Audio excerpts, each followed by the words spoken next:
মাদক পাচারের সাথে যুক্ত থাকার অপরাধে গ্রেপ্তার পপি আক্তার নামে এক মহিলা মাদক পাচারকারী। ত্রিপুরায় মাদক পাচারকারীদের বিরুদ্ধে প্রতিনিয়ত পুলিশের অভিযান জারি থাকলেও মাদক পাচারকারীরা বিভিন্ন নিত্য নতুন পন্থা অবলম্বন করে মাদক পাচার করার চেষ্টা চালিয়ে যাচ্ছে। আবারও গোপন খবরের ভিত্তিতে ত্রিপুরা সিপাহীজলা জেলার সোনামুড়া থানার পুলিশ মাদক পাচারের সঙ্গে যুক্ত থাকার অভিযোগে একজন মহিলা মাদক পাচারকারীকে গ্রেপ্তার করতে সক্ষম হয়। ধৃত মহিলা মাদক পাচারকারীর বাড়িতে পুলিশ তল্লাশি চালিয়ে মোট 5.985 কেজি অবৈধ শুকনো গাঁজা উদ্ধার করে এবং সেই সঙ্গে একটি TR070413 নম্বরের গাড়িও বাজেয়াপ্ত করেছে পুলিশ। যে গাড়িটি দিয়ে এই অবৈধ গাঁজা সোনামুড়া থেকে বিভিন্ন জায়গায় পাচারের কাজে ব্যবহার করত মাদক পাচারকারীরা।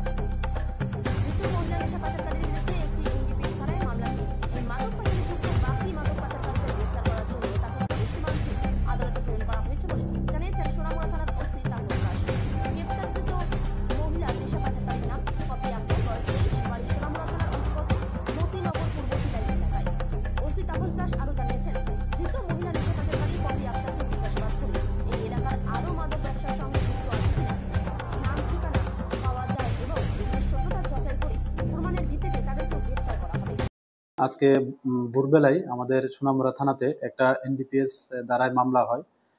অ্যাকচুয়ালি এটা গত মধ্যরাত্র থেকেই এই অপারেশনটা করা হয়। আমাদের কাছে মানে গোপন খবর ছিল যে একটা সাদা রঙের ইকো গাড়ি, যার নাম্বার হলো TR070413 হোয়াইট কালার, এটা দিয়ে মানে গাঁজা ভর্তি আসবে। তো এই সুবাদেই আমরা সোনামুড়া থানা আমরা একটা অপারেশন করি। মতিনগর পূর্ব টিলা একটা জায়গা আছে, যেখানে একজনের নাম আছে সুমন মিয়া নামে। তো আমরা যথারীতি ওনার বাড়িতে রেড করি এবং গাড়িটাও আমরা পাই। তো ওনার বাড়ি থেকে আমরা মোট একটা প্যাকেট গাঁজা ভর্তি মানে সেলুটেপ বাদামি রঙের একটা প্যাকেট আমরা উদ্ধার করি, সেই সঙ্গে একটা বাকেটও উদ্ধার করি সাদা রঙের, যেখানে সর্বমোট মানে গাঁজা পাওয়া যায় মানে 5.985 কেজি গাঁজা।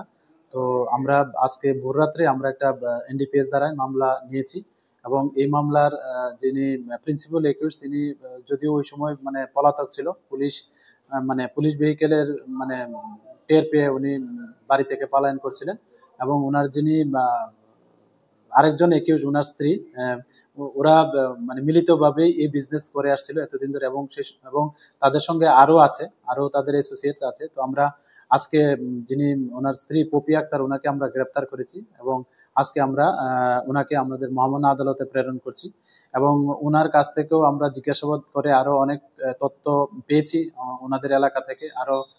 তো আমরা এগুলি আমাদের যে সিস্টার এজেন্সি আছে প্লাস আমাদের যে BSF এর যে গোয়েন্দা দপ্তর আছে আমরা ওনাদেরকেও এই তথ্যগুলি শেয়ার করেছি। তো আমরা দেখছি এগুলির সত্যতা যাচাই করে এবং এভিডেন্সের উপর ভিত্তি করে আমরা অবশ্যই তাদেরও এই আইনের আওতায় আনবো। Thank you.